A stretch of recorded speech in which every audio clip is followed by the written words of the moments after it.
a pre-show. No audio? Oh, what a shame. Oh, look, hello everybody. Hi, welcome to Light League Finals.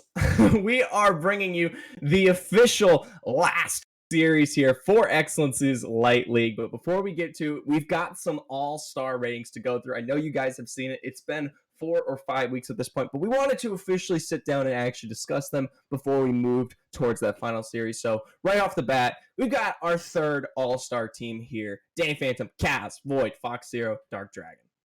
Yeah, and really a star-studded lineup. I mean, just Danny Phantom in the top lane. He is playing in our XLNC Light League Finals, of course. But this guy is the definition of a rock, and he's not cosplaying Malphite, right? He is literally so solid in the top lane. Like this man will take any matchup, he'll take any champion, and he'll just won't be down too much in CS. This guy absorbs a lot of gank pressure from what I've seen in his games and what I've casted. I mean, that guy, although his name's Danny Phantom, he's not going ghost anytime soon.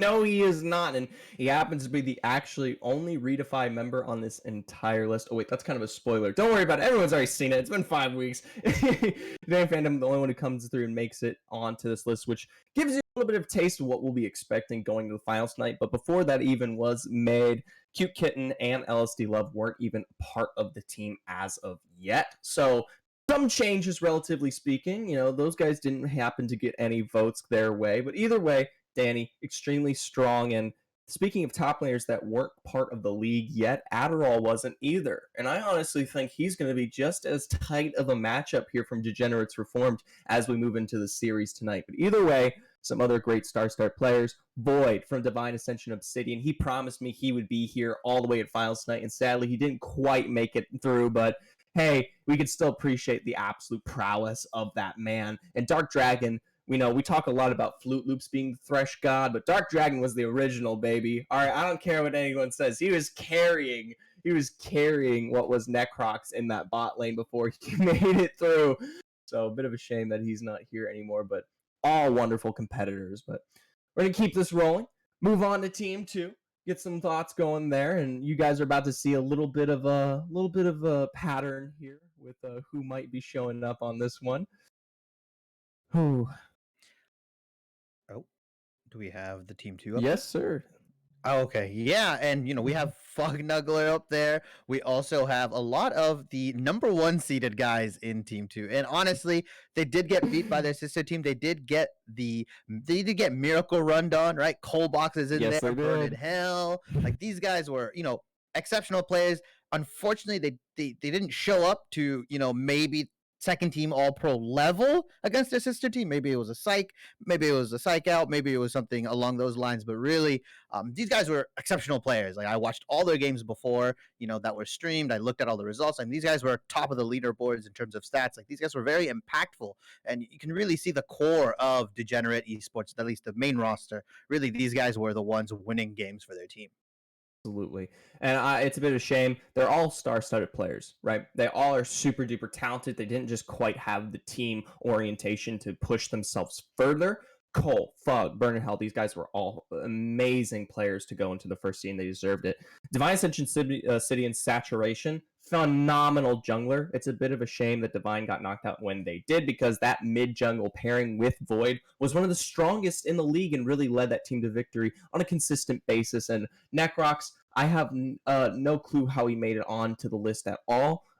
Team 6, personally, in my opinion, probably the most terrible AD carry in the entire league. It's super disappointing to see him on here. God, there's not much else to say. It's a bit of a shame. Let's just move on to Team 1. Get that out of my face.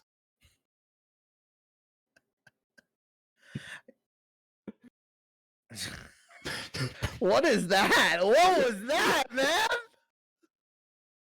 Oh my god, as we're going into Tier 1 from that obituary is what I like to call it. We get Bixis from Degenerate Esports, and honestly, I think my favorite player out of all these guys is Flute Loops for Degenerate Esports. Yes.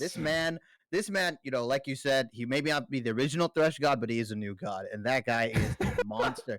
This guy is picking it into Morgana. He's picking it into like all these tank supports. These guys' hook ratio, I think he hit like 80% of his hooks in game 1 of the semifinals. You guys want thresh lessons, you got to go to that guy. This guy is the most confident player I've ever seen on this champion. Not to be slept on, we do have Sovereign, and like you mentioned, right, that mid jungle duo just couldn't show up in that semifinals, but these guys were so good. They were the driving force, of these games. They were getting their bot lane ahead, they were getting their top lane ahead. These guys were, it felt like their mid lane, it felt like Degenerate Esports mid lane, right? It felt like him and Sovereign were just one jungler and two junglers. Box, easily. Yeah. Colebox was jungler too. Like literally, once he got ahead, this man was like not staying in his lane. He was just roaming with Sovereign and just, army of two style trying to kill everybody. And let's not leave out Bixis, of course, from esports. This is the bot lane carry that we saw through and through, the captain, the man himself that brought this team to the forefront consistently. And while he wasn't quite there to take it all the way home, he had a proven performance time and time again. And let's not leave out Darkseid, of course. Saint Alucard and Adrenaline were some of the easiest kind of win lane, win game carries through and through. Alucard came in, third week, I believe, into the season, kind of took that role for himself as the main star and mainstay for Darkseid, and came into the team last week against Redefy Unleashed and didn't quite make it out of it all the way, but still put up an incredibly daunting performance here against Cute Kitten. So major props in my opinion. And also, I'm sorry, Fruit Loops, it's Flute Loops, we love you so much. Yeah, no, it's I was thinking of cereal, I think, when I put the name on there. Maybe, I don't know, I was getting real hungry. But yeah, if you were thinking of you're right, there is a cereal named Fruit Loops. Man, I am losing it out here. I haven't had candy in weeks. I mean, cereal. Cereal is essentially candy, Shibi. Don't worry about it. Depends on what you're eating, right? I'm an old man. I just eat honey bunches of oats and like Kicks and stuff. Like I don't really even go for the sugary stuff anymore. I start my day off with a nice 2 liter of Coke, and I'm slowly dying as all my organs continue to fail. Yeah, I think I see your teeth rotting as well, so it might be that. I'm just kidding. I'm just kidding. I think your smile is shiny beautiful. they are, Shibi. Take it back. As we move on from these third team, second team, and first team All Pro, what I want to get into? I want to get into the teams that are playing tonight. I want to get into these finals teams. We already saw a little hint of Fruit Loops, or Flute Loops, as his name is actually called. And I just want to get into these rosters. I want to talk about these guys.